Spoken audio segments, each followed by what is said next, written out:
సంగారెడ్డి జిల్లా పాసమైలారం ప్రమాదంలో గాయపడి ధృవ హాస్పిటల్లో చికిత్స పొందుతున్న వారిని మంత్రి దామోదర రాజనరసింహ పరామర్శించారు. గాయపడ్డ వారి కుటుంబ సభ్యులతోనూ మాట్లాడారు. బాధితుల కుటుంబ సభ్యులు చెప్పిన వివరాలను స్వయంగా నమోదు చేసుకున్నారు. అందరి ఫోన్ నెంబర్లు తీసుకున్నారు.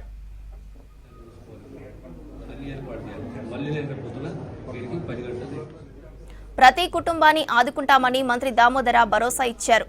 తన కాంటాక్ట్ నెంబర్ను కూడా బాధిత కుటుంబ సభ్యులకు రాసిచ్చారు.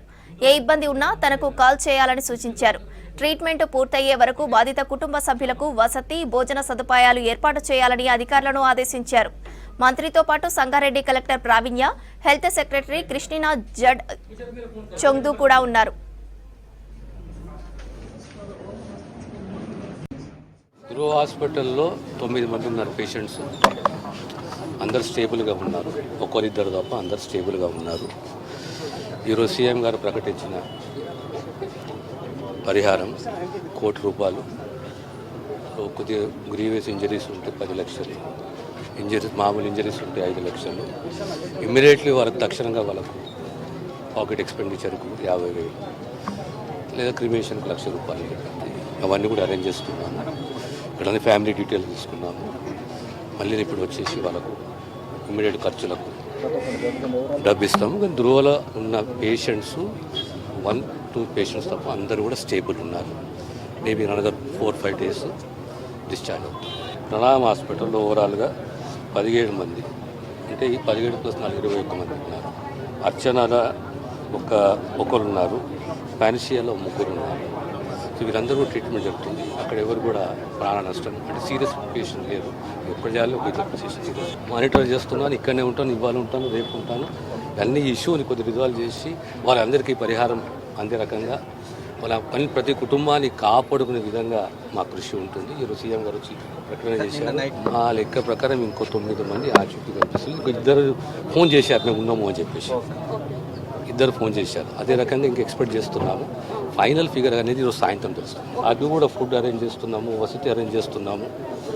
ఇవన్నీ కూడా భర్త 2 రోజులు జాయిన్ అయ్యి ఫస్ట్ పోయిండు, ఏం కాదు. సెకండ్ నిన్నకు పోయినప్పుడే బ్లాస్ట్ అయినంత మాకు కూడా తెలియదు. సాయంత్రం తెలిసింది మాకు. తెలిసిన తర్వాత దెబ్బ తాకినా మాకు ఎవరు చెప్పలేదు. మా మమ్మీ వెళ్ళిపోయింది.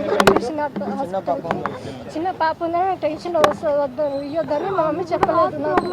తర్వాత నెక్స్ట్ చెప్పింది. పొద్దున్న వేసరికి మా మమ్మీ ఎడికి తీసుకొచ్చి నేను చూసిన. కానీ చూసేటప్పుడు డాక్టర్ కూడా అడిగిన, అంత సీరియస్ ఉందమ్మా, భరోసాకు అమ్మ ఉందని చెప్తున్నారు. కానీ దేవుని చిత్తమేగా మీరు హెల్ప్ చేస్తే చెయ్యాలని నేను ప్రార్థించిన మీకోసం. మా సొంతూరు ఆడ నాకు ఇచ్చిన, నేను పుట్టిన ఊరు ఇదే బల్లగూడెంలోనే నాకు ఇచ్చిన మహారాష్ట్ర మానూరు. 5 సంవత్సరంలో ఈ పాప పుట్టింది. ఇప్పుడు 5 నెలల పాప ఉందాం. కిరాయికి ఉన్నారు ఇక్కడికి, మా ఇంటి కాడ. మాకెళ్ళి సొంత మంది ఇక్కడే, కానీ కిరాయికి వచ్చారు ఉన్నారా. 2 రోజులు పోయిండు పనికి, అంతే.